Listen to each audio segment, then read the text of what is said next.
Welcome everybody to another episode of Head to Head Sports. I'm your host Brian Parker, along with my co-host Mr. Randall Hargrove. How you doing, sir? Well, I'm doing very well. Yes, sir, you are. Yes, sir, you are indeed. We will definitely get to that. Oh, you know what? My goodness, I was just sitting there jamming to the music. I forgot to go live on Instagram. There we go. All right, we're on Instagram now. I just forgot to hit the start button. Oh my goodness. And make sure too, we are streaming live and direct on Amazon Fire as well as Roku TV and double checking that. And it looks like we're up on that. So we're streaming on Amazon Fire TV, Roku, YouTube, LinkedIn, Facebook Live, and Instagram. So thank you for joining us wherever you are. We are here after NFL weekend just started. And then we moved into Sunday's slate of games as well as Monday Night Football. Rand, I will say, what a week in the NFL, man. Just what a week in the NFL. Yeah, man, it's been awesome. Some things happened this past weekend that I was kind of on the money with. I know it's just week one, Yeah. but Cincinnati's struggling. I kind of called that. Didn't think that Burrow would just jump back in there and just get this chemistry with the wide receivers again after being out, and especially after he's one down. I forgot my man that went to Tennessee. Oh boy. Yep. Boy. Mm-hmm. Boy. But then on the other end of the spectrum, some things actually surprised me. You called Tampa. I didn't think that Baker could do it again without the assistance of Mr. Canales. And it looks like Baker has taken that knowledge and gone to the next level. 4 touchdown passes. I hate to say it, Baker's looking really good, man. I'm gonna tell you who now. I will, and we'll go through most of these games. But since we're on the trend of shocking performances, and I'll tell you the shocking performance by a quarterback. At one point, dude, did you know that Sam Darnold was 10 for 10 against the New York Giants? I saw that. He was going off. He ended up, he was 19 of 24, which is really good from a percentage standpoint. 208 yards, 2 touchdowns, 1 interception. He was just surgical. And I watched a lot of his passes. They were really good in the pocket passes. So I don't know if that year he spent in San Francisco, backing up Brock Purdy and being in a Kyle Shanahan offense did something to renew his confidence. And I realized it was against the Giants. So, I don't want to overreact. But still, the his comfortability, I've never seen him that comfortable during a whole game. No matter who the competition was. I do remember when he was with Carolina, he started off 3-0, and he looked pretty good there too. He was very efficient, and then the whole bottom fell out during week 4 in Dallas, and he never recovered.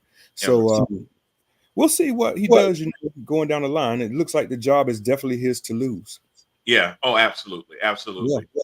But, I tagged this as Overreaction Wednesday because, some people are going to put a lot of weight into the very first game, and either your team is a bunch of bums and you can't wait till the NFL draft comes, or you think you're going to the Super Bowl, or you think you got a chance at being a high seed in the playoffs or something, or we're going to win the division and stuff like that. And a lot of things probably are closer more to the middle than to either extreme. Now, for some teams, especially the ones that we knew going in were going to be doo-doo, and we'll talk about those because I know we have one in common that we knew was going to be straight dookie. And I can't wait to discuss that one. So let's go whenever you're ready, brother. You know what? Matter of fact, let's go ahead. I was going to jump straight into. You know what? Before I get to the doo-doo, let's get the Ravens Chiefs out the way first. Okay. This was our Thursday night game. It was going to be one of those games where, people call it a rematch of last year's playoff I can't call it a rematch of last year's playoffs because the way the Ravens play in the regular season and the way they play in the playoffs is two totally different things to me. And the Chiefs losing to you in the regular season has nothing to do with the playoffs. So even if Baltimore had won the game, really wouldn't have answered a lot of questions for me because the Ravens are a regular season team that can do a lot of things during the regular season that does not have anything to do with the playoffs. So just a quick breakdown of the quarterbacks, though. Lamar Jackson, 26-41, 273 yards. That's just passing. He also ran 16 times for 122 yards. Patty Mahomes, 20-28, 291 yards, one touchdown, one pick. Very bad pick when he threw it. Tried to throw it across the middle and he got tipped. But that's kind of what happened in that game. Also, what happened in that game, we saw Isaiah Likely become a very, very nice target for. Man, look, I called that one too. You did. He became, another threat for Lamar outside of Mark Andrews. And I will say also with overreaction, we saw, especially with fantasy guys, Mark Andrews and Travis Kelce not having their best game. Yeah. People panicking. I will say, if you have Mark Andrews or Travis Kelce as your tight end, and you thought about dropping them, please let me know. Well, I got Travis in our league, and he ain't going nowhere. Yeah, I got Travis in my work league, and he ain't going nowhere. And I got Isaiah, I think, in our Facebook league, if I'm not mistaken. So I had a really good week with Isaiah. I really did. Thank you a lot, Isaiah. Because I did see that happening, that if they started running two tight end sets and things like that, that now you got a tight end on both sides. And that's just and that was some spring trouble. And they really needed it. And they were literally a toe away from tying the game up at the very, very end and potentially tying the game. And because Harbaugh thought that they had tied the game, was 1 point away, he was ready to go for two. Yeah, I saw that. I think he was ready. He's like, oh yeah. Jermaine says Travis had transition surgery over the summer. Taylor made him white again. Jermaine Parker, how you doing, sir? Oh, Lord have mercy. Taylor made him white Definition of a soul snatcher for real. Oh, Lord. Well, no, I saw his haircut, so that's probably what he's referring to. He had the fade and everything, and now it looked like he had some kind of mop on top of his head and stuff. So I don't know what's going on with that. Maybe he did have to clean up a little bit, Jermaine. Who knows? But yeah, come back to us, brother. Come back to us, man. We miss you. Yeah, we miss you. Come on back to our side. We had already adopted you. So yeah, come on back. Come on back. It's all right. It's all right. Taylor will get used to it. She might like a little thrill thinking she got a brother, kind of a brother, or a little bit of a brother adjacent. You know what I mean? Mm-hmm. Might teach her a little swing in her step or something. Exactly. Make her say, "I knew you was trouble when you walked in." But good one. Oh, Lord have mercy. Oh gosh, don't get me on Taylor Swift. But anyway, so it was good, but it was a great opening game. Back and forth. There were some lulls in the game. Lamar, in my opinion, though, felt like he was out of sync with his receivers. They started off the game strong, trying to run the ball, but it just seemed like they just couldn't catch enough footing to run. And when you become a one-dimensional team, or you have to have a presence of a running game if you're going to get your passing game going. And he had to start generating a lot of the runs because even though Derrick Henry was back there a lot of times, they just really didn't seem comfortable with a lot of the run lanes. And he almost had to artificially create the run lanes to make them at least afraid of the pass or afraid of the RPO, make the defense in the middle kind of pause and hesitate instead of trying to consistently come out with all-out blitzes, even though they did come at him with 4-man rush and sometimes some safety help down the middle to keep him inside the pocket and keep him from trying to scatter around the edges and stuff like that. Yep. To me, it was typical Lamar Jackson playoff game. I mean, he had a decent performance, but at the end, when he had two guys running across the back of the end zone wide open So that could have tied the game, completely missed it. Completely missed it. And that's what he's known for. Just a guy that just can't finish, man. He might do these spectacular performances, but once it gets crunch time, just something happens, and he just can't finish. Yeah. No, you're right. When you pay a guy these $50 and $60 million contracts, and we'll get into that because I woke up to your text message and I'm going, oh, what did I miss? Because I had a long Oh night. yeah, I was like, the hell happened? You told me I should go straight to my ESPN app, and I'm just shaking my head like, okay, this is more stupidity. But when you pay these guys this money, you're not paying them to make regular throws. You expect them to make regular throws. What you're paying them for is to make the kind of throws that would have been required at the end of that game. That would have been two of those throws would have been throws that you would expect your 45, 50, $60 million quarterback to make. Maybe not your rookie, maybe not your $20 million quarterback, but these high echelon quarterbacks, those are the ones you're expecting to make those certain throws. Hey, can he sit there and throw an out route, a fly? Can he sit there and throw across the middle with only in a cover two, something like that? Absolutely. Can he thread the needle as he's coming across his body and the receiver is coming that way and put it right there on him as he's in the end zone? Those are that's the money that you're throwing at them for that, because those are going to come up in crucial times of the game, and you got to have a quarterback that's going to be on time with it, be in sync, give his receiver the best possible chance to get the ball and everything like that. Come down with both feet down and everything like that. Not let the ball sail or be just a second too late. Now I give Kansas City some credit with that. They gave him some pressure. They made him second think.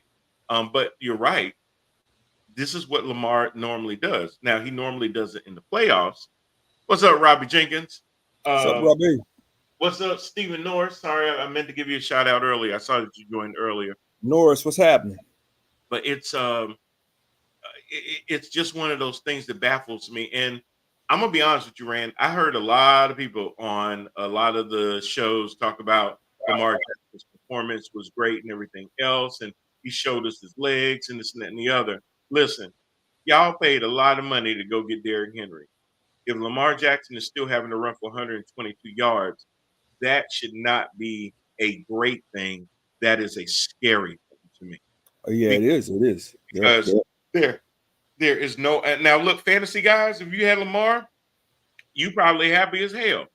But I would be afraid, because if he goes into most of these games with that mentality that he's going to have to duplicate that kind of performance, that just spells disaster for me. I'm not wishing anybody to get hurt, but he exposes himself. He obviously did lose a little bit of weight, and Lamar does not run away from hits. I saw a lot of times where, I mean, he was an open field runner, so they had every right to tackle him as such. That is not a good recipe unless you really have a lot of faith in your backup quarterback. Yeah, they hemmed Derrick Henry up. I was very impressed off of that. I think he had less than 40 yards. I might be wrong about that, but I think that's what I remember his stat line being. Yeah, 46 yards. He only had 13 carries, 46 yards, 3.5 yards a carry. That's a very good job on Derrick Henry, man. It looks like they got to him before he got that full head of steam going, and plug that hole. Plug the hole up. But you're right. It looked like Lamar had to take on the majority of the rushing attack that Baltimore did, and if they have to continue doing that in the future, that is not what Derrick Henry was brought there for. He was brought there for the distraction of thinking that we got to stop this dude before he gets a head of steam on us and looks like a locomotive coming down the track. And then all of a sudden, Lamar sneaks out the back end. But if Lamar is just going to be the one that's the brunt hold of the carrying yards, I mean, they're in for a long season, especially if he goes down. They don't have that backup quarterback there anymore either. So Yeah, Huntley's gone. yeah, And when you even look at the breakdown in receptions, Isaiah Likely beat out every receiver in air quotes. He had 9 receptions.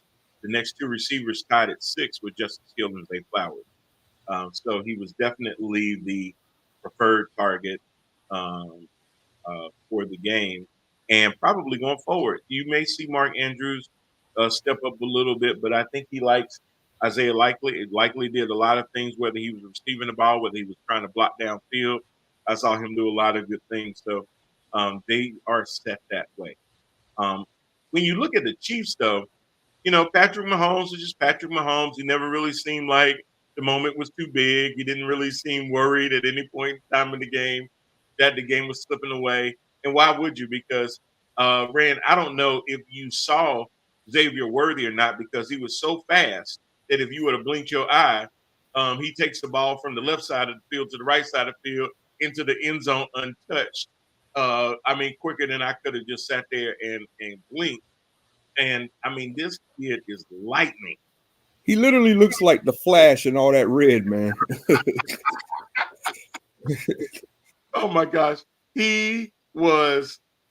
Oh my gosh, and they just warming him up. They try to put him in different packages and stuff like that, just to kind of give everybody a taste. But between him and Rashee Rice, um, my gosh, man, them guys were burning. Not as many drop balls as last year. Which, by the way, I did see that we were joking about Kadarius Toney, and I heard on the Sports Flash 2 days ago that he had signed with somebody. I'm trying to remember who it was. Cleveland, maybe. I think it was I Cleveland. can't remember. I want to say it was Cleveland because I'm sitting there going, why? He's not going to have a chance to drop any balls because Deshaun can't, unless you're within 3 yards of Deshaun, he ain't getting the ball down the field anyway. But that's a whole other story. Robbie says Tyreek 2.0. You ain't lying. And Robbie also said KC run defense has stepped up in big games the past few years. That is true. When it matters, that run defense will plug it up and Yeah. to do something else. Once a team can make you one dimensional, it makes it really, really hard because on obvious passing plays, that's all you got. You have no threat of RPO, any kind of run, any kind of play action, anything like that. It really gives the defense a lot of confidence to sit back, as they say, pin their ears back and just wait for you to get a little antsy, and they'll just sit there and get ready to jump on a route and potentially either bat the ball down, tip the ball up, or just go with straight hit. They're just a well-coached team, man. I Yeah. mean, just year after year after year, you could tell very few penalties, stopping teams in the big moments. Their play selection, their game plan against teams is always effective. They're just a very good coached team. But I mean, look at the head coach. Yeah. And here's another stat. Well, 2 stats that really is kind of crazy when you look at it. And I always point to this during the season, y'all. Y'all know me. Time of possession. I'm really big time of possession fan because I'm always about ball control and that kind of thing. Baltimore actually had 7.5 more minutes in positive time possession. Here's another thing that's even crazier. They had they had exactly 99 more yards of offense. They had 452 yards of total offense. Kansas City only had 353. Baltimore should have won that game. I mean, When you look at that, that's crazy. That's but crazy. again, I mean, that's on Lamar, man. 2 guys running across the back of the end zone. You got a chance to get it to him, tie up the game. Not saying that would have won anything because there was still time remaining. You're talking Patrick Holmes, but I mean, still, you got to hit that. You got to hit that pass. One guy was open, and then the other guy was wide the hell open. So, absolutely. And then Rand, outside of this game, we for the first time had a Friday game. Yeah. normally sacred because of Friday night football in high school and stuff like that. But because it was being done in Rio, and apparently all the players didn't make it to the arena. Thank God. But we had the Eagles and the Packers, and let me tell you something. The future of the NFL quarterbacks are very bright. Outside of Patrick Mahomes, Josh Allen, those kind of guys, we saw two slingers between Jordan Love and Jalen Hurts. That man, and they both in the same conference. This is Yeah. going to be for some years to come. Yeah, the future is bright, man. And I don't often talk race and everything, but I just need to say this. Back when I started watching the NFL as a young kid back in the late 70s, I'm telling my age, I know that. But I come up with the days where there was the stigma of the black quarterback. Black athletes were not allowed to play the position. They were switched to other speedier receivers, or they were made to be cornerbacks or things of that nature. Because the whole stigma was that black athletes were not intelligent enough to play the position. Mm-hmm. That happened in my lifetime. So it's so refreshing to come from those days to where the only black quarterback that I saw was, I think his name was Vince Evans for Chicago, and maybe Warren Moon. But there were no others because they were not given that opportunity. And now to come all the way fast forward to 2024, where on opening day NFL, 16 black quarterbacks started around the league on opening day, which was a record for us. I think that's outstanding, man. Half of the league. Half of the league. Half of the league. I think that's outstanding. I think that's just outstanding progress. And again, I don't often talk race and get into politics, but something like that needs to be stated.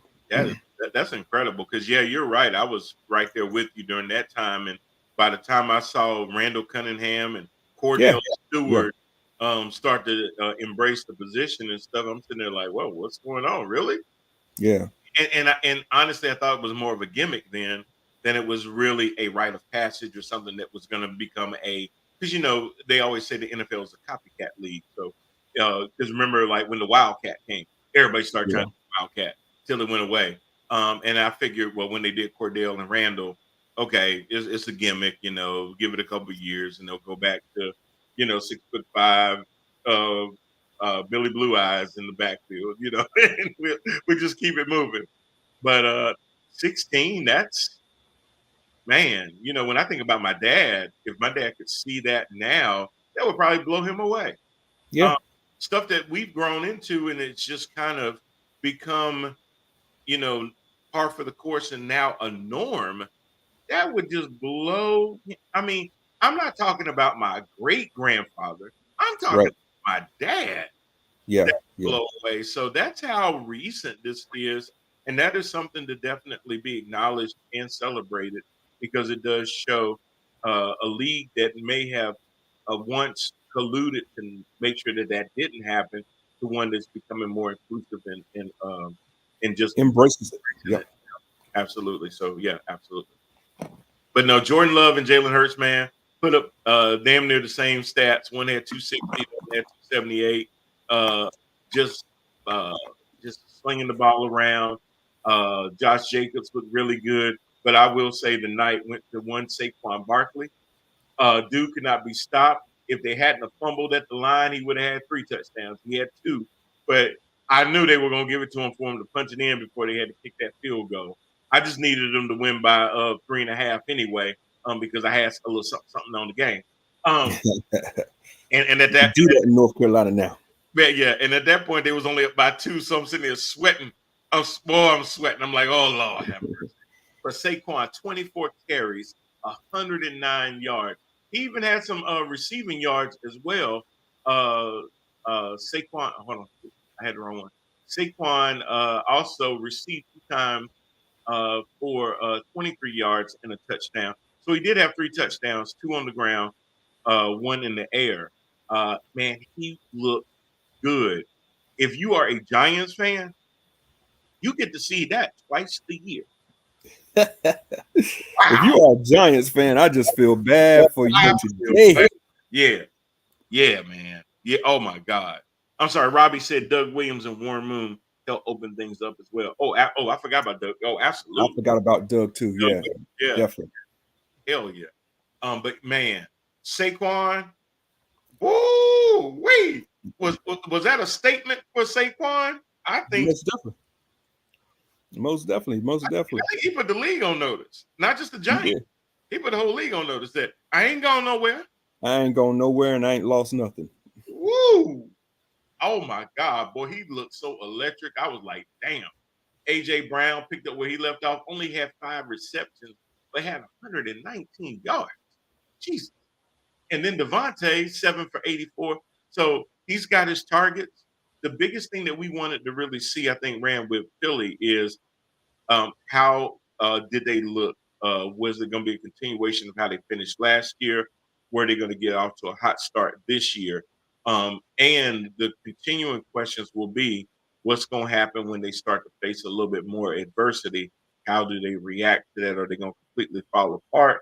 Or is there going to be some resolve this year that we didn't see at the end of last I would like to think they got those cancers up out the locker room from last year and cleaned house, and now they've got a fresh start. They're looking good, looking strong. Barkley was a great addition, a needed addition, and I think we both got them in the NFC East. So year? far, that's looking like a great pick. They definitely look like a team, and it's early. It's only the first game, but they do look like that the strongest team out of the NFC East, at least to me so far. Yeah, I agree. Without a doubt, with the weapons that he has, like I said, with Saquon, you can't tell me a better running back in the NFC East other than Saquon Barkley. Nah, not even close. You look at his receiving duo. You got AJ Brown, Devontae Smith. Yeah, you got CD and Cooks, I guess. We'll see how that continues to go. I need to see more of Cooks being that number 2 because he always gets hurt. Trust me, I know from fantasy. But so that there's a lot to be desired there. Green Bay, even though they lost the game, even though Jordan Love is a little nicked up, I think the future is still good. Josh Jacobs is still that dude. Um, 16 carries for 84 yards. He's still that dude, y'all. Yeah, Josh ain't going nowhere either. Um, but then you've got Romeo Dobbs, you've got Watson, you got Manuel Wilson, Luke Musgrave, the tight end. So they got a lot of options on offense as well. Their defense, though, looks really, really good too. People don't talk a lot about Green Bay's defense, but that defense is stout, and it's gonna. The good thing is that if you play complementary football, that your defense can give you short fields, turn the ball over, sudden changes, things like that. That really, really helps out the offense and vice versa. The offense that can have plays that extend and give the defense time to rest also helps out the defense. So it's really, really good when you play that complementary football. If they can continue to do that, that'll give them a chance to really stay in that number 2-ish, if not win the division. yeah. Detroit. Green Bay's really going to have to hold serve with that defense and the run game because it looks like Love is out for the next 3 to 6 weeks with that meniscus strain. So, what was it? MCL. Yeah, MCL strain. My bad.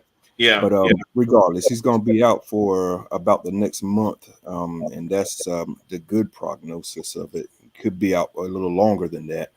And they're going to have to really lean on Malik Willis to carry that team as the backup quarterback. And I don't know, they could be starting off in a 0-4 hole to begin the season, which would not be good. But yeah. they do got Love coming back, so that's good too. I kind of got some faith that they'll figure out some abbreviated plays for him to run. I think they're gonna, which they need to think twice about it. But I think they're gonna actually do some QB design run plays to free him up, get him loose, get him working with the tight end, get a lot of short throws completed to get his confidence up, as opposed to push the ball down the field too much and get it in harm's way. You may see some more reverses and things like that just to kind of free up the offense. Maybe do some things that they wouldn't do if Jordan Love was necessarily there, but hopefully play more to Malik Willis' strength. I don't want to definitely. I don't want him to overrun because then you got to worry about bringing up your number 3 quarterback in case he gets hurt or nicked up or has to, if he gets hit and has to sit out a play and they can't come in until another play has happened. Those kind of situations. And those are all contingencies that once your main guy is out, your QB1 is out, you really have to start thinking about preserving your other quarterback and making sure that you don't put them in harm's way too. But if they can do some of that stuff, help him move the pocket, things like that, because he's got to work with a center, take all the first team snaps and everything else like that. Everything's going to be about timing, communication, being on the same page with everybody, working with his receivers, like I said, particularly his tight end, because for a lot of quarterbacks, that's their safety blanket. Coordinating with Josh Jacobs because as good of a runner he is, he also catches the ball very well out of the backfield. So a lot of those chip plays where maybe he chips a linebacker off the edge and then floats in the free space, looking for him versus just keeping his eyes totally down the field and stuff like that. So hopefully they'll try to figure that out to keep the Packers engine pumping. They will absolutely have to do that because Malik Willis and Jordan Love are not the same type quarterback. Exactly.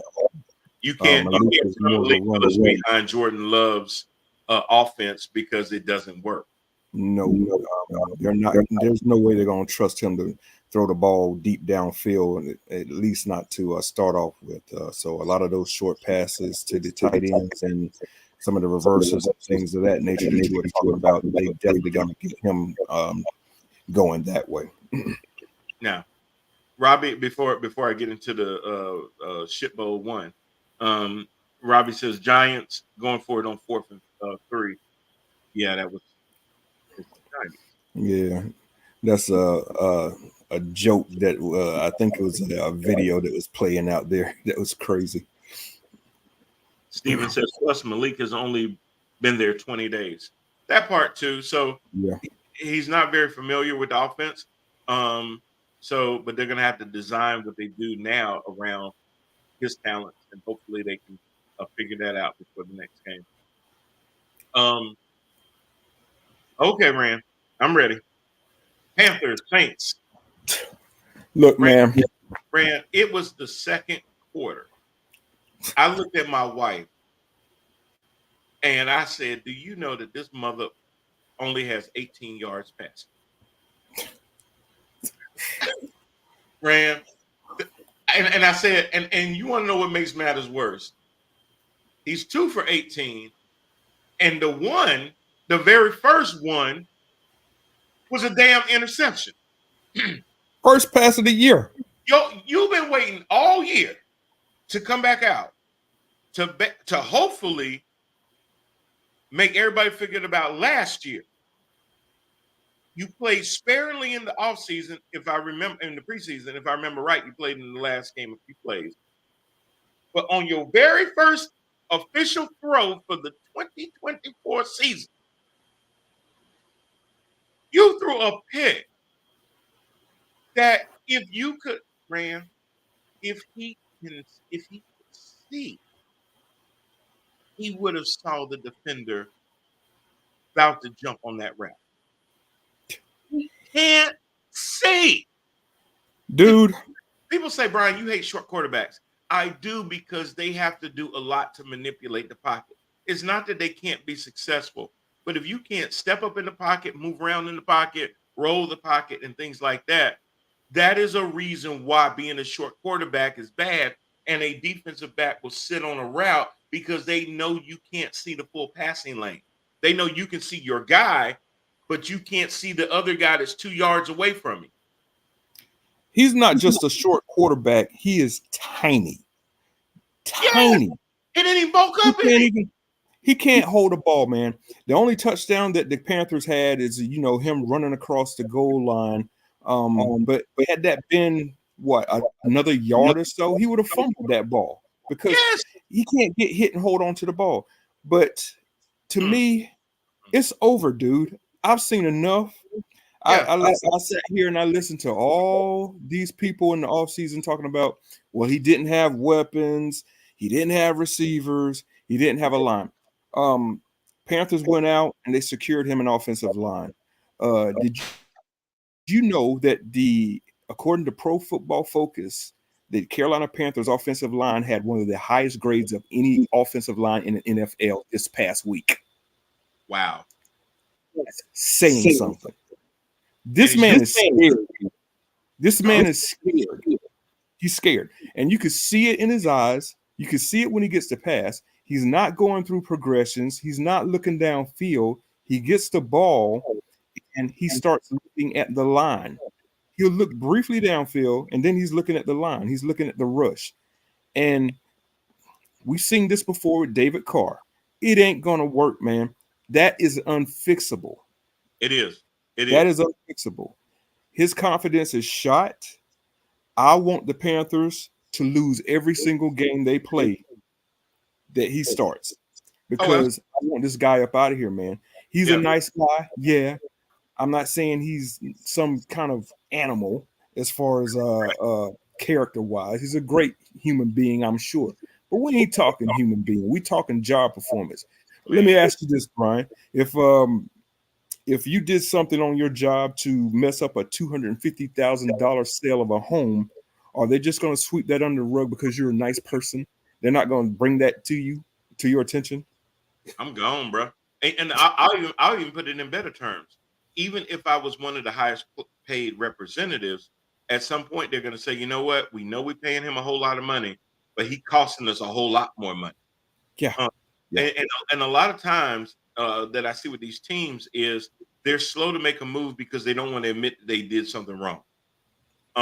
Listen, guys, listen, Dave Tepper. I know you watched the show. We already know you did something wrong. It's evident, man. That ship has sailed. It's You're not over. you're not going to gain anything by continuing on because you're too prideful to say, "Hey, we gave this guy a fully guaranteed contract. If we cut him, that's going to be a lot of dead money." You are the second richest owner in the NFL. F that money. F that money. Anthony said, "Didn't Willis lose his starting job at the Titans?" Yeah, yeah. I mean, you know, He never got it, to be he honest. really had it. It was kind of borrowed Yeah, because Tannehill was hurt.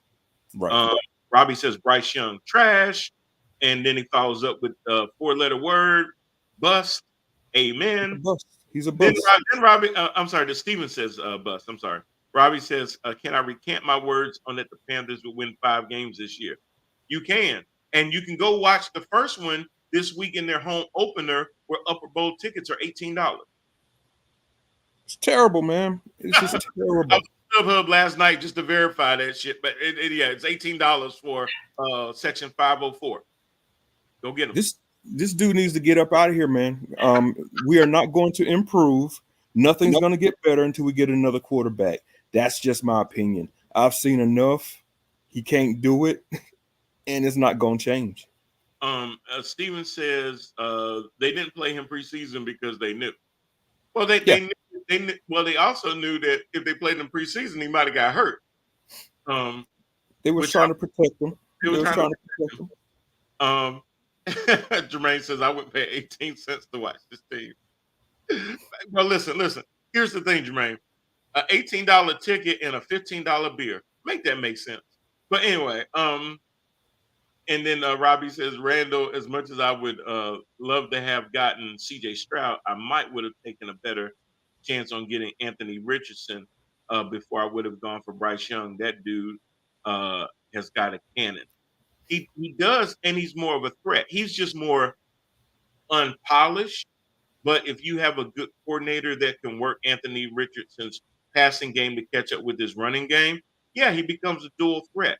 Bryce Young is a nice kid, like Rand says, but if you're going to be small, what then people will say, well, Brian, what about Kyler Murray? Kyler Murray knows how to run out of harm's way. This dude sits back there like a damn pinata. At least Yeah, Kyler Murray, which I don't like as a quarterback, can run and be elusive enough to make teams think, hey, if we blitz, is he still going to be back there when we get back there?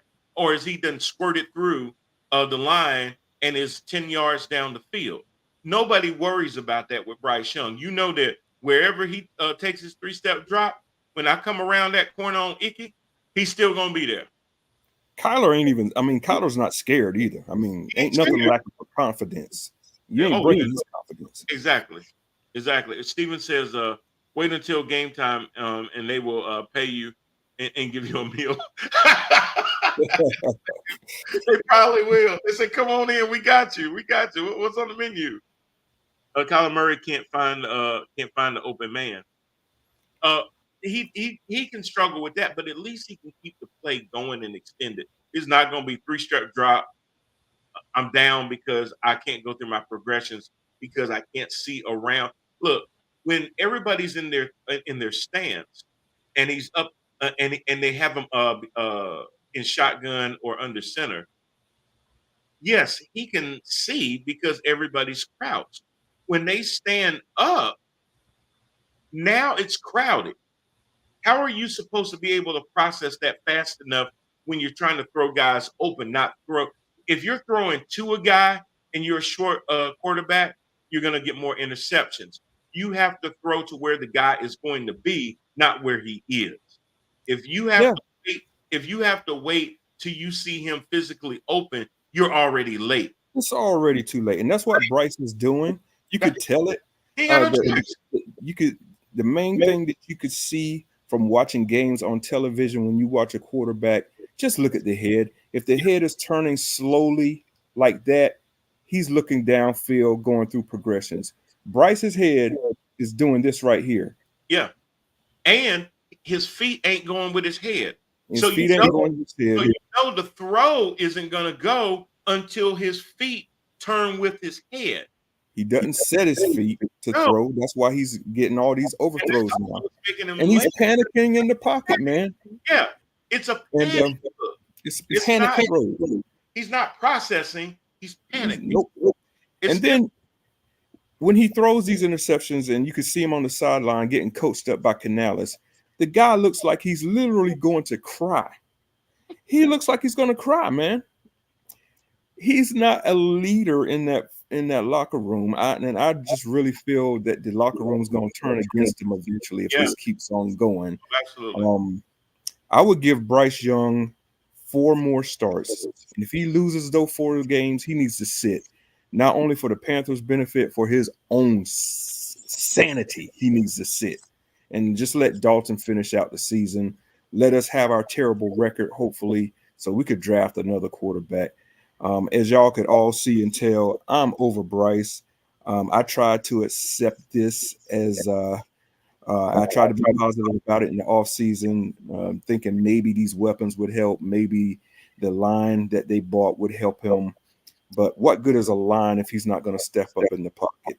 I'm going to tell you this story because my wife looked at me after it happened and said, you need to be in somebody's booth. And Bryce was under center. And I was looking at how he was reading the field. And I said, oh my God, he about to throw a kick. This wasn't the first one. I said, he about to throw a kick. I said, they're doing some zero coverage up top here. And he keep lingering. I said, that man about to get an interception. Next throw. It happened next damn. And she looked at me and she says, you just said that. I said, did I? There was a couple of things I didn't call interceptions, but I did say this guy's about to be sacked. I've never done that. I've never called and said, this dude is about to pick him off because this is based on what I see him doing. I've never done that in my life. And you can see oh my God. A couple of those plays where he's not calling hot routes. He's just getting a snap and, getting his head taken off. But when you see DBs on the line of scrimmage and they're in a squat position, they're coming for you, man. They're coming for you. You got to call hot routes. You got to throw in the direction of the blitz. You got to do something other than just go down. Did you ever hear him say kill? Did you ever see No, him call an no, audible? no. Audible. You can audible. You're supposed to be able to audible. Oh my God! When you saw that they were showing blitz, did you call for the man to pick him up? Oh no, untouched. I'm like, why? And here's the problem going forward. The blueprint is out. Blitz Bryce Young, he cannot handle the pressure. Right. You're right. Because either you're gonna see that over and over and over again. If you pressure him and knock him down enough, it's gonna rattle his confidence the rest of the game. Yeah. That's already out. Robbie says, bring back the guy they cut. Yes, sir. Anthony said 28-0 at halftime. Okay, we leaving. Panthers security, no, stay. We'll give you 4 meal tickets. Jermaine says, I said he was trash last year as an undersized quarterback, and he's not grown an inch since then. But you know what? I don't want to feel vindicated, Rand. But I know I said it way early last year. You said he was a bust before I did. Yep. People were like, bro, that's a hefty word to throw on somebody with only so few games. And you said it's 2 games into the season. I remember. You said he's a bust. That plain and just that simple. You had seen enough back then.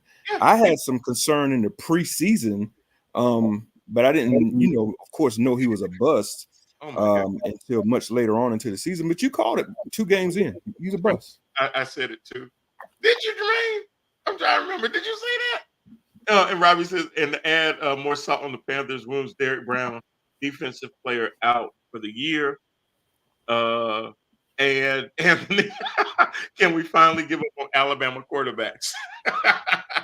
You might be on to something, bro. I'm sitting here trying to think of a good one, but damn. Tua doing all right, kind of. Who's that? Tua. Oh yeah, Tua's doing all right. Yeah. He got some hellified weapons though. You know what? He got weapons, and he's getting it to him. He is. Bryce Young, you got some weapons. Yeah. Deontay Johnson was looking for you. Leggett was looking for you. Yeah. Leggett was open. He missed a touchdown with Leggett. Yeah. So, would Tua have gotten the ball to him? I think so. I mean, most definitely. I think Sam Darnold would have gotten it to him. He would have, because you're naming these quarterbacks that don't play scared. I mean, Bryce Young is terrified right now. He's shook. He's shook, man.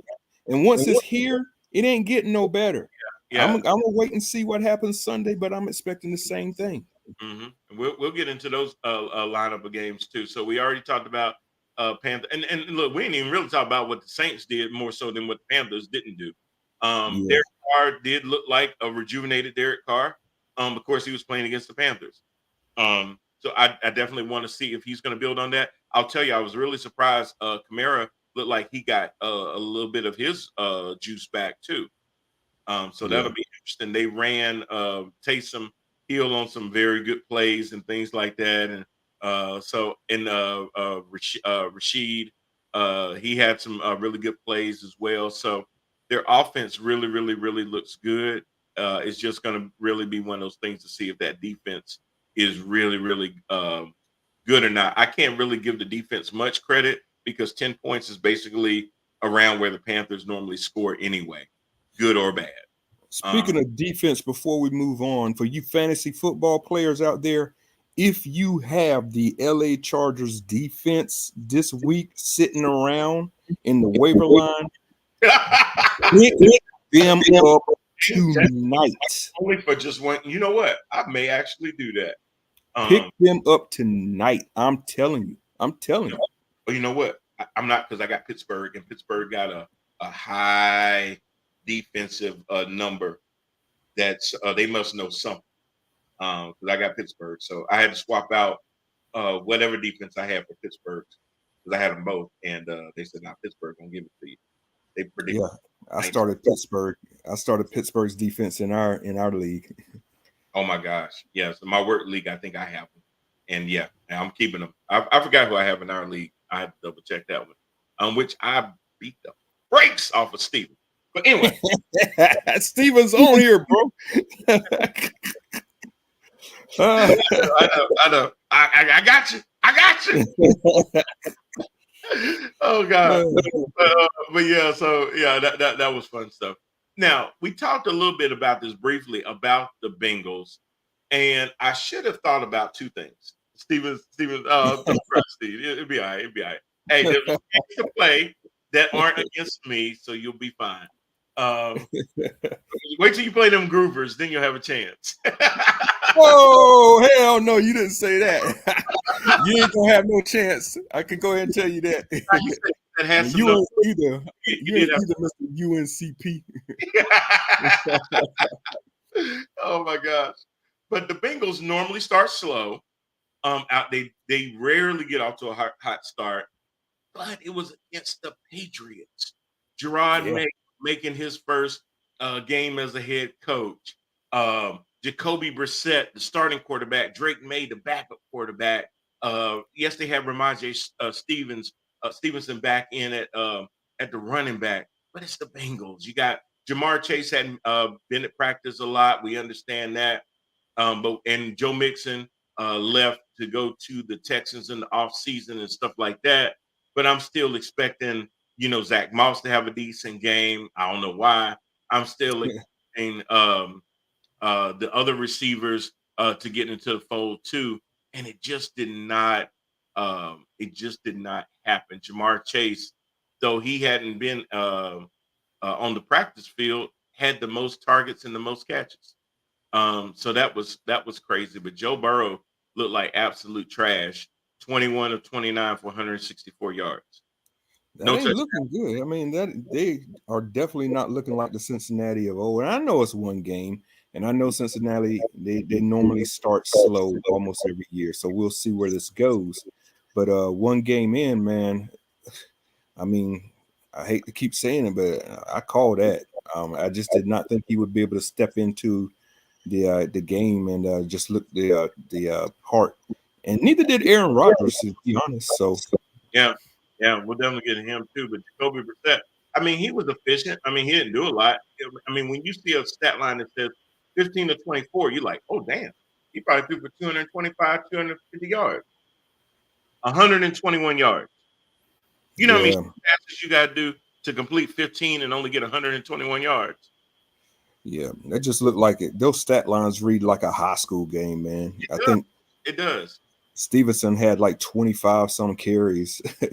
So 25 carries for 120 yards. So a lot of it was really about ball control, which if you have a player of the potential of Joe Burrow, that is exactly what you do. You take the air out of the ball by holding the ball, and they did that. The Patriots had the ball for 34 minutes.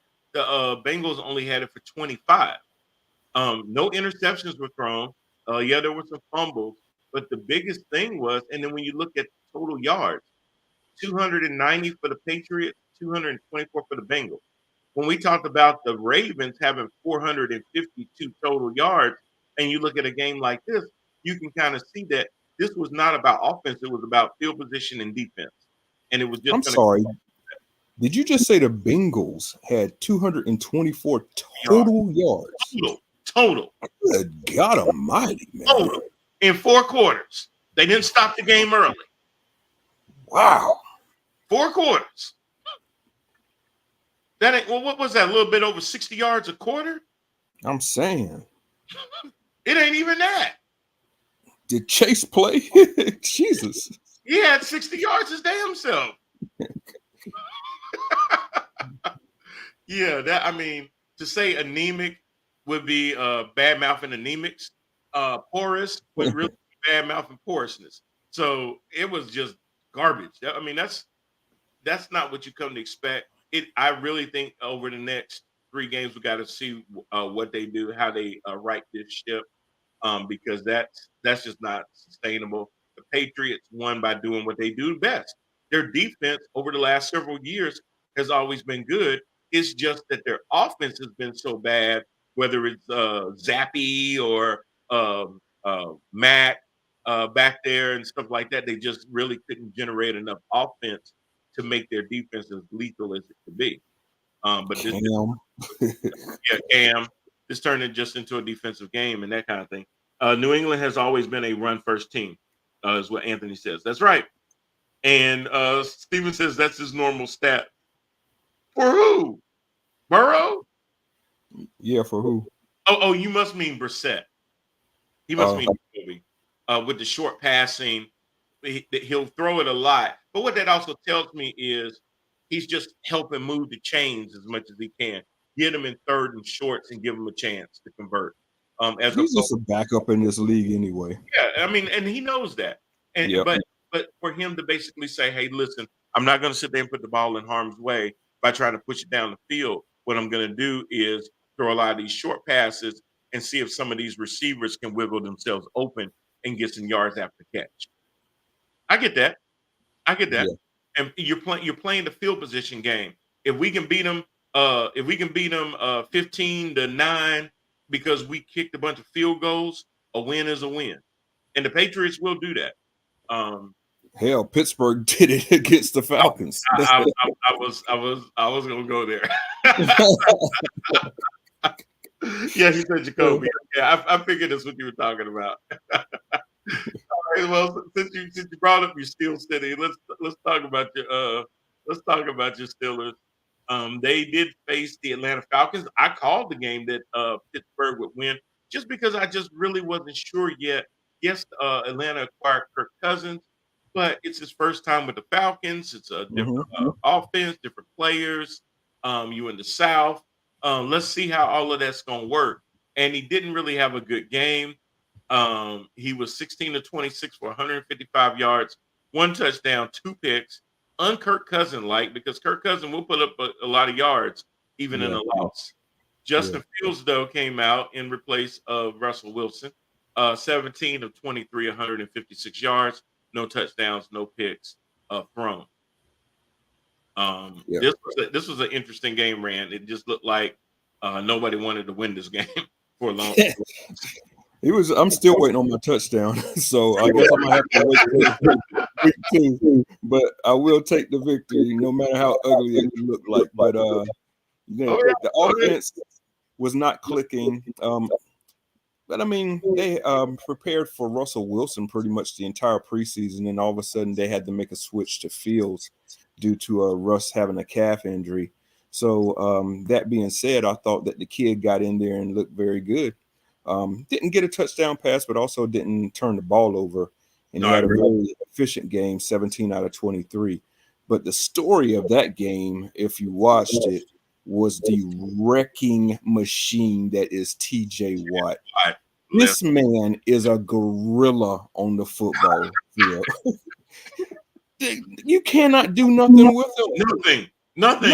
Nothing, man. Oh my God.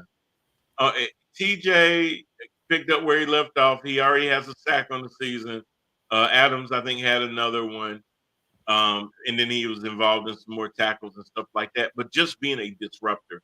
And there was another disruptor out there this weekend that I hate to bring up, but I'm going to give him his damn credit. Damn him. But yes, TJ Watt, it turned into a defensive game. And Fitzpatrick had a whole bunch of tackles. He had 6 tackles. That's crazy. It was just nuts, man, watching that defense really play.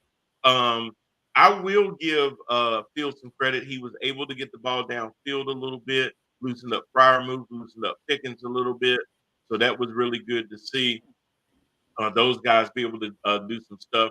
As far as the rushing, Najee Harris had 20 carries, which was really good. Jaylen Warren didn't have as many carries, only 2. So it looks like they've gone back to putting Najee as the premier back. Yeah, Najee never stopped being the premier back, but Warren is dealing also with an injury he's trying to recover from the preseason. So he'll slowly get worked in there. But, just going back to TJ Watt, what I've said often on here in this format is just, or on this platform, is that the man is a quarterback on the defensive side. He's a game changer on the defensive side of the ball. And you see it week after week. These tackles that can't do a thing with them, quarterbacks that are panicking and throwing the ball, because they don't want to get hit or don't want to take the sack from him. He disrupts the pocket. If there's a fumble or a loose ball, he's always around it or always coming up with it. And then if Pittsburgh is unfortunate enough to where he has to miss time where he ain't out there, their defense don't look anything like they did with his presence. So he's just a disruptive force that these tackles can't do a thing with. Not a thing. Steven says just got Boswell. Just got Boswell? Just got Boswell crying. Or laughing. I'm sorry, laughing. Which Boswell did they get, Steven? Who got Boswell? TJ Watt is coming out and making a statement for Defensive Player of the Year, in which he should have won last year. That's Robbie. You're right. Well, I think he's putting the league on notice that I'm still here. Yeah. Myles Garrett, what'd you do this past Sunday? We're going to talk about that because I'm going to tell you that again, I don't want to give them credit for scheming Myles Garrett, but they really did. Oh, the kicker, Boswell. Okay. Got you. Yeah. Oh, yeah. They did. Yeah, since they kick a lot. If Pittsburgh keeps winning with Fields, do you sit him when Russell comes back? It's a great question. I've heard that kicked around on First Take. I know Stephen A. said it's not Fields' job to lose. It's if he continues to play well, it's going to be a tough situation because you basically said Russell is your starter, and there's that old saying that has been quietly disproven over the years that a starter can't lose his job to injury. Tom Brady. There's a lot of quarterbacks, Tony Romo, that have lost their jobs to injury. Like, hey, we just sit on over here for a minute. You still look like you limping a little bit. Keep that ball cap on for a little bit longer. We've seen that happen.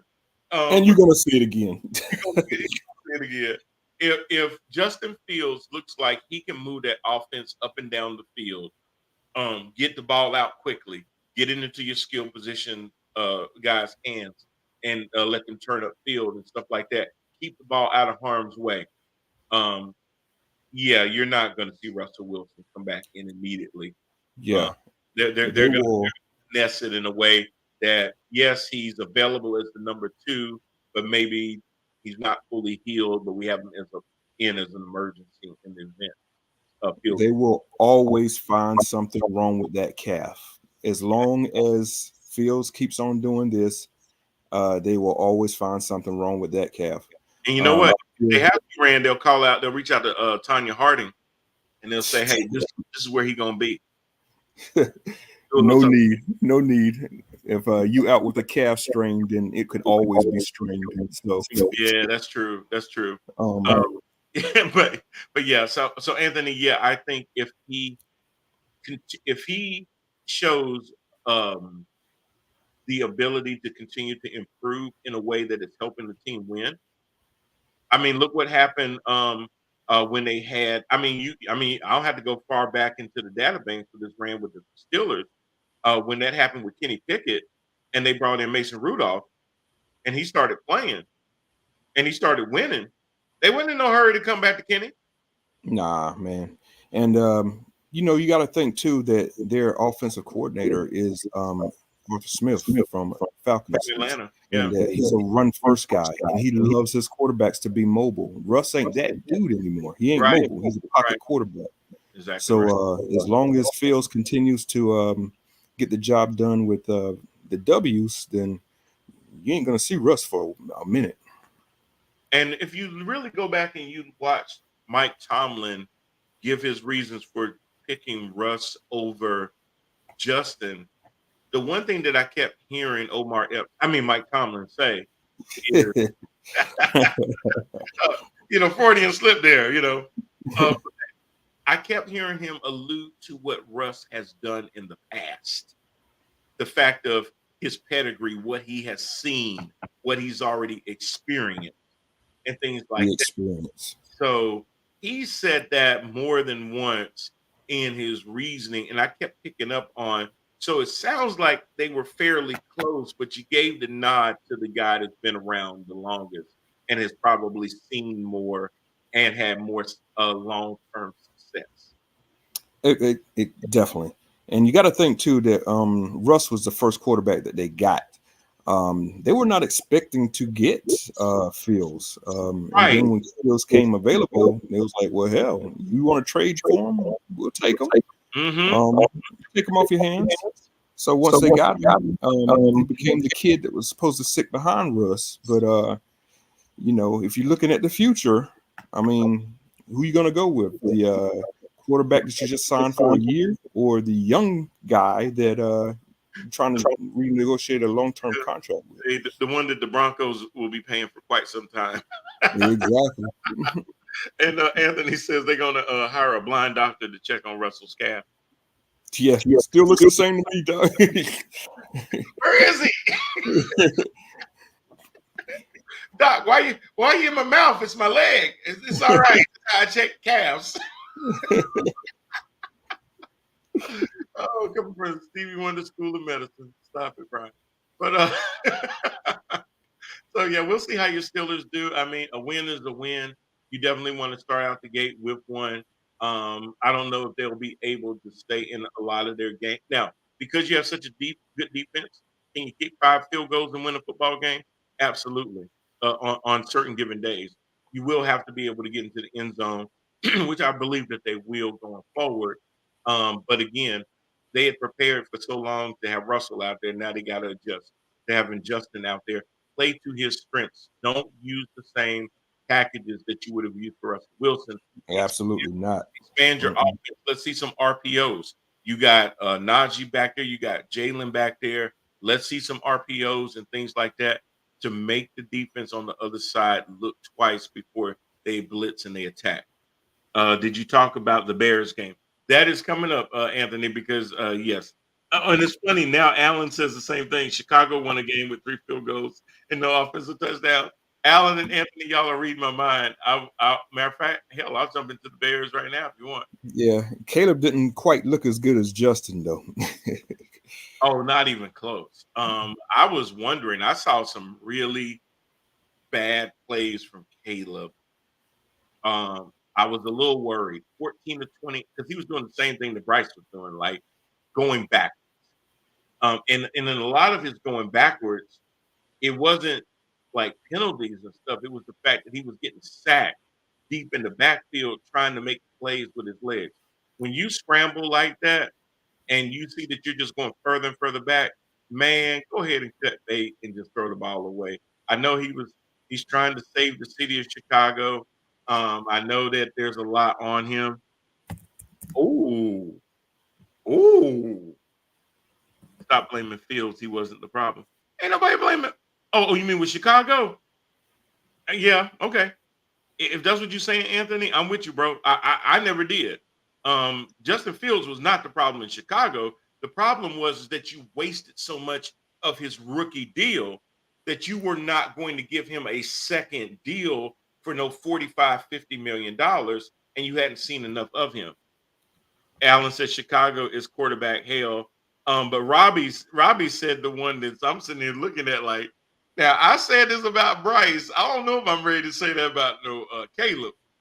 He said Bus Williams. Yeah, he's been saying that Caleb was a bust, so we'll see. We'll see. Now, if you said to me, was he overhyped coming out of college? Oh, I'm right there with Absolutely. you. Absolutely. Yeah. Oh, yes. I didn't get it. I mean, I was like, okay, yeah, he's decent, but they were making it sound like he was going to be the savior of Chicago, and I was like, I don't see that. I see him serviceable, but I think Jaden's the more polished one. So you kind of got a Bryce Young, C.J. Stroud in some kind of way, not from the physicality standpoint. I think he's a lot more athletic, and I think that will help him out in games to come. But they can sometimes turn your athleticism against you. And that's what I really, really think happened in this Tennessee game, because they knew that if they could keep this game close, they'd have a chance to win. And they almost did. This game was going back and forth for quite some time, and that was interesting because again, you had an inexperienced quarterback on the other side in Will Levis, 1932. Again, 19 throws, only 127 yards, one touchdown, two picks. Ugh. Yeah, I just doo doo. Tony Pollard had to really carry the day, 16 carries, 82 yards. But Swift only had 10 carries for 30 yards. So they really didn't get a lot off of the run game from a Chicago standpoint. DJ Moore, sometimes he's hot, sometimes he's cold. 5 receptions, 36 yards. Now, a lot of that is on the quarterback. He's in a dependent position where the quarterback has to get him the ball and stuff. So it's his first game. I'm not gonna go bust on him like I would with Bryce because at least I saw him moving around the field trying to do things. It just seemed like that when it was time to give up the play, he didn't want to give up the play. Anthony says, "Can we say now or wait? The second pick quarterback is always better than the first." Interesting new trend, but over these last couple of drafts, you might be onto something again. Yeah, And I think probably what happens a lot of times is people try to get cute, and instead of going with what their eyeballs are showing them, they're looking at all of these other things. And we did the same thing with CJ Stroud. We on a damn test instead of saying, you know what? When I look on this screen and I see Bryce Young, when I look on this screen and I see CJ Stroud, this is the ball player. Exactly. This guy has a really high IQ and this and that and the other. I'll take the dumb guy that can win games. You got that right, bro. When I look at this guy out of uniform and this guy over here out of uniform, which guy looks like the football player and the leader of men? And which guy looks like he served chicken fingers at Cane's? Yes, it is Bryce Young. Somebody had a wait. Where's that sound effect? Damn. You know what? I'm forgetting all my sound effects. Oh, but you. Oh, god dang, you're right. I'm sorry. Let me say it again. One of them looked like they served chicken fingers at Cane's. Got him. We fucking got him. Damn! There it is. So, and then what made me think about that was that somebody had posted that on Facebook, and it was a picture of Bryce Young in a Cane's uniform serving chicken fingers, and I replied, I said, well, at least he has a better chance of seeing over the counter. Oh. You want to hit it again? I know, right? Got him. We fucking got him. Because I'm sitting there going, yeah, he looked more comfortable in that picture than he does behind an offensive line. Yeah, for real. He had that little smirk on his face in the little picture in the meme that they did. The internet is undefeated, but it was so funny because I'm looking at it going, yeah, he looks more comfortable at Cane's than he ever would at Bank of America Stadium. Just true facts. He looks like that guy that you would even give him a tip because he looks so cute. He got a little dimple. Oh, yeah, here you go. Here's for your college. You ain't gonna look like no starting NFL quarterback. So I think a lot of times they try to get too cute with it instead of evaluating the talent the right way. They're trying to look for all of these other things and stuff. But yeah, you're right, Anthony. It does look like Jaden may be the one that catches on first. And Caleb may be one of those guys that may be good later, but may have benefited from being behind a veteran instead of being the unheralded starter from the moment he was drafted. That's another thing that I don't really believe in is anointing somebody the starter before they even hit OTAs and preseason, and don't have anybody behind him to challenge him. You really need to be able to do that, so it keeps him hungry and stuff. I mean, he already knew he was going to be the first round pick, and all these other things, and then he is automatically thrust into the starting job. Which, if he earns it through camp and the OTAs and all those other things, then hey, roll with it. But exactly, every single day, have veteran quarterbacks in the quarterback room with him. When he comes to the sideline after doing some of those dumb plays, Who is sitting beside him when he's looking on that tablet, getting in his ear and reassuring him and pointing things out to him? Who is that person? You're absolutely right, because there's no way in hell, going back to last season, that anybody could tell me that Bryce Young beat out Andy Dalton on the football field. No. No, sir. You couldn't tell me he beat out Andy Dalton running the 40. No. I wouldn't Nope. believe it. You would have Not to trying to see hear me it. on tape. Nope. I think Cat Williams would have beat Bryce Young in the 40. Yeah. Yeah. I mean, there is no way that you would tell me that all of the intangibles led you to believe that Bryce Young gave you the best chance to win over Andy Dalton. No, sir. And Dave Canales, I'm going to hit this back real quick. You better realize sooner than later that your future is tied to that little mother effer. Yeah. So It quit defending him with all this coach speech bull. Yeah, exactly. Because don't nobody want to hear it. And don't I don't nobody, hear you know, blink twice if Dave Tepper has his fingers up your ass. You know, that. I really want to say, but Dave got me saying this bullshit right here. I love Bryce. Oh. He's not that bad. Blink twice, Dave. We'll know where Tepper's fingers at. Anyway, I digress. Chicago defense won that game flat out. Absolutely, Robbie.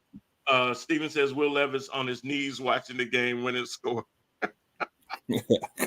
Oh yeah, I saw that meme. Oh gosh, he was on his knees trying to throw. Okay, and the Bears travel to Houston their next game. Yeah, CJ gonna tear that ass up. Young could beat Andy handing out chicken fingers. No doubt about that. Absolutely. Would you take Bryce Young over Daniel Jones? Anthony Oh says. God. Whew. Take Daniel Jones. I'm taking Daniel Jones too. I mean, I ain't gonna even hesitate. Yeah, I'm taking Daniel Jones. At least he can run. At least he ain't scared. He ain't scared. He may not. You know what? Daniel Jones came into the league. Yes, he got overdrafted. He was the number 6 pick. And that should not have happened. He should have been a 3rd, 4th round pick. That wasn't his fault. He got drafted where he got drafted. If Daniel Jones had gotten drafted in the 3rd or 4th round, and he is who he is today, I would have no problem. No. Bryce Young got drafted 1. What you said to me was, out of all the players in the draft, he's that dude. Yep. That's what you say with the number 1 pick, that I can't even look at anybody else. It's him. And we're going to give up our best wide receiver to go up and go get him. And we'll give you next year's first-round draft pick so we could get him. We are that confident that out of all the players in that draft, all of them, yep, he's the one. That's why they don't want to make a change, because they made that. When you pick the number 1 pick, that is your statement to the rest of the NFL. He's that dude. He has not been that dude in any game. Now, you can't even say, well, Brian, if you look at this string of games here, he showed a little bit of promise. Show it to me. Which one? Nah, man. Give me one game where he was a complete enough quarterback to make me go, there's some hope. Can't do it. Not one game. Not one damn game. Can't do it. And he plays in the NFC South. There should be plenty of games that you should be able to go back and point to, because he plays in the doo-doo league. I mean, how much easier could that be? I ain't saying show me a game against San Fran, Dallas, Philly, Green Bay. I'm talking Tampa, Atlanta, New Orleans. Show me a half where he strung it together and made it look like, oh, yeah, now I see why they made him the number 1 pick. Can't do it. Can't do it. If you got that much spin, you need to be in politics. Ain't no way in hell you're going to convince me otherwise. Ain't no way. I will give Caleb a little bit more line on that. Hell, I would have kept Baker Mayfield. Absolutely. Yeah. Why not? Exactly, Brian. Spot on. Thank you. Progress. What effing progress? Robbie says. Exactly. Ain't none. Ain't We, none. you know what? We talked about Ike Kwanu's regression last year. This dude is regressing. His first pass was a pick. Yeah. And he was bad last year and now regressing. Regressing. How you Right. regress from bad? Right. Locker room. Stay your ass. Don't come in the tunnel. That's how you regress. Stay in the locker room. When they call your number, say, I can't go. Don't go. I'm hoping it gets to that point, man. Yeah, I really am. and I want it to be his decision or the coach's decision. I don't want him to get knocked the hell out of a game. Because I'd rather them go into the week preparing with Dalton to give them a best chance to win. I don't want to see him get hurt or knocked out. But Tony Harden, call me just in case. I might have a job for you. We might have to bring Tanya out. But I'm just saying. But anyway, so we looked at Tennessee, Chicago. We'll see how that goes. You know, I wasn't expecting a lot from Tennessee. So, you know, that may be a win that they got that we didn't anticipate them getting. That may help them a little further down the road with a little bit of confidence. Another game that we had going on, and I know we got to wrap it up. Matter of fact, I'll just kind of recap real quick. We had the Dolphins and the Jaguars. That was the Florida game. The Dolphins started out really, really slow ram, but once Tyreek shook off that pregame detainment by the police and got loose and jiggy with it, there was no stopping them. 7 catches for 130 yards. Tua put up another 330 yards, a touchdown, and no interceptions. Sunshine only put up 162 yards. So that's what we had in that game. Ran the game that I didn't really want to have to talk about but I'm gonna tell you something. I'm a little surprised. The Cowboys and the Browns. Dallas did, and they had just signed Dak a few hours before the game to make him the highest paid quarterback. Oh, sorry. No, that is the punchline. That is the punchline. Proceed. Sorry. Dallas made Dak Prescott the highest paid quarterback because he has Sorry. more wins than anybody over the last. No, that's not true. Because they just came back from winning the Super Bowl. No. That's No. Try again. I'm done. I don't have anything. I don't have any reasons why. I honestly don't know what leverage other than he has a no trade clause that they would have in making this happen before the year ended. I don't think that you would have had, if you would have ended up having to bring him back next year. I don't know how much more you would have had to pay him at the end of the season. Maybe they're just gambling on the fact that they think he's going to put up some gaudy numbers, and even at $60 million, they get him at a discount. Yeah, that's some gymnastics that I don't even know if some of the gold medalists would have been able to do. But that's their calculation apparently. Now they did have a good game. They had a better game than I thought they were going to have. I called the Browns to win this game because I figured Deshaun Watson could not be that bad. Dak Prescott wasn't necessarily that good. What really energized the Dallas Cowboys was their defense. Micah Parsons was just a beast. He was unguardable. He disrupted plays. He lined up in different places, and they could not account for this dude. If he didn't get the sack, he assisted with the sack. He had so many pressures that it was just unbelievable. And I don't even blame the Browns losing on Deshaun Watson. It was the coaching. I saw Deshaun Watson. There was a stat where he hadn't completed a pass more than 15 yards down the field. He was trying to throw all these short, dinky, dinks. But that looks like that's what the coaches were asking him to do. No pushing the ball down the field, no rolling out of the pocket, no stepping in the pocket. He just stood back there like a piñata. He was missing some throws, though. I will say that. And, he was shook by then. He had the whole Cleveland Stadium booing his ass too. And he deserved it. He definitely deserved it. Robert says that's a whole lot of money. I don't know why I'm not seeing it over here. That's a whole lot of money to pay somebody and can't get them to the playoffs and win at least one game. I think he's talking about Dak on that. Yeah, Gotta absolutely. be. It's a lot of money. And then you're paying Deshaun Watson all of this money too, and he's just not producing. We have, and again, we haven't seen one game, or we have seen a few games, but not a lot of consistent games with him to remind us of the guy that came from Houston that was on fire. That was like, oh man, this guy is going to be hell to deal with over the next X amount of years. We just hadn't seen that with him, and that's just going to be real interesting to see what Cleveland can do. I still think a lot of it was coaching. They did not game plan properly, in my opinion, for Micah Parsons. Y'all know what the guy can do. You know he line up in different places. The Cowboys, I'll give him credit. Myles Garrett is that dude. He is a beast.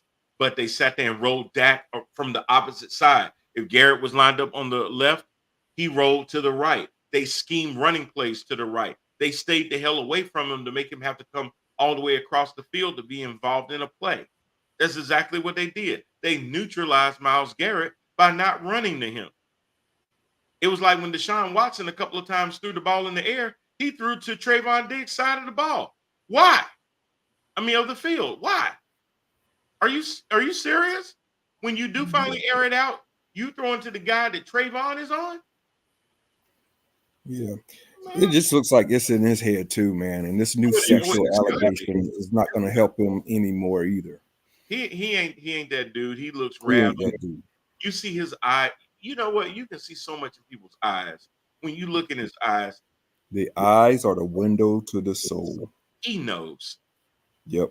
But he also knows they paying him a whole lot of money. So it's almost like he feel pressured to have to go out there. Man, bro, I'd rather you just say, you know what, I'm gonna give y'all half this money back and just I want Bryce Young to do that so bad, be like, you know what, this bag of money y'all gave me, I don't here, man. Just He's still on a rookie deal, though. They could cut their losses with him. well, no, they gave him a fully guaranteed contract. Wait, stop it. I'm dead ass. Look it up. Bryce Young signed a fully guaranteed contract. Bryce Young. How much though? For how much? I want to say it was 37 million. Yeah.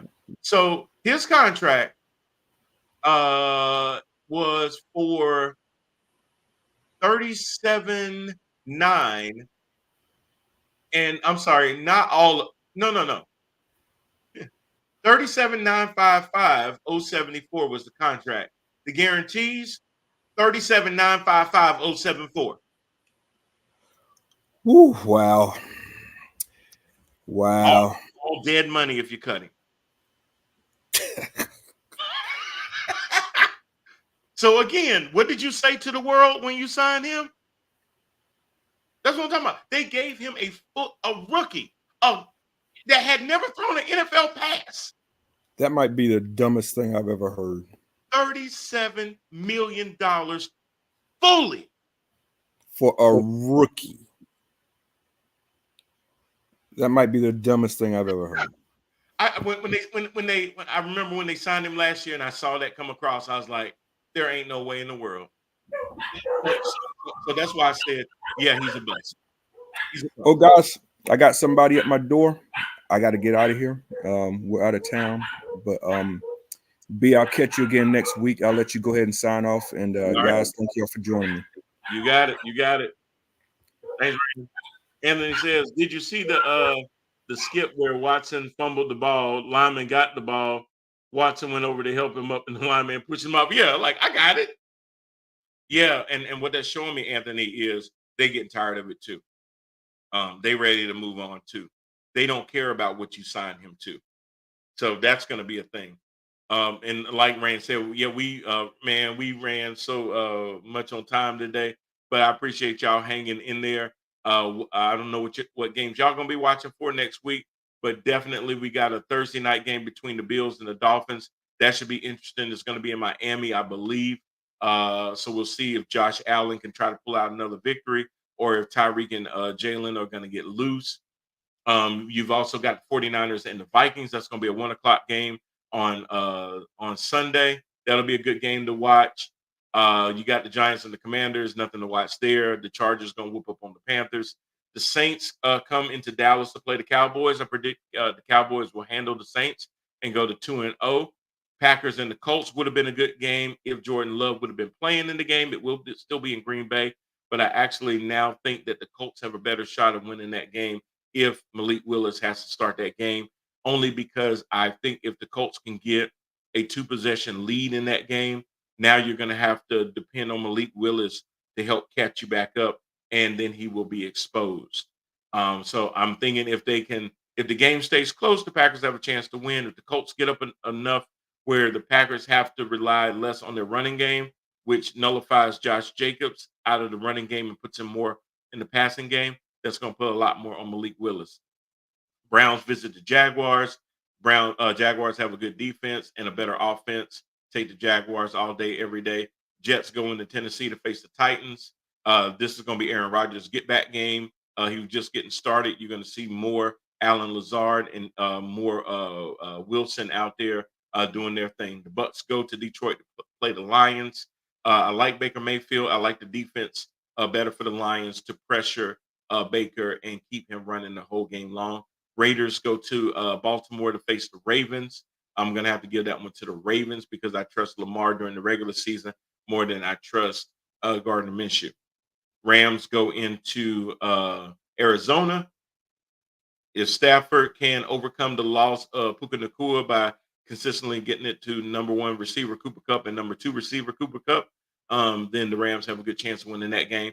Bengals against the Chiefs. The Chiefs have not shown me any slowdown. They didn't do a lot in the offseason, but the Bengals get to a slow start, and Joe Burrow doesn't seem like he's going to be able to put it together that fast. Steelers got to go to Denver to face the Broncos. They're both doo-doo teams. Whoever kicks the most field goals are probably going to win that game. The Bears play the Texans in Houston. C.J. Stroud is going to welcome Caleb Williams to the league very properly. Falcons go to Philly to play the Eagles. Fly, Eagle, fly. And that's what we got for the Monday Night Football game. There's a lot of games coming up, Anthony. Let me make sure I got all y'all's comments. Tax write-off. Yep. Enjoyed it, Brian. I appreciate it, Robbie. Y'all, I thank y'all so much for tuning in. Let everybody else know about the show. Like, share, and subscribe. And we will see y'all again on the other end. Y'all have a good one. Y'all take it easy.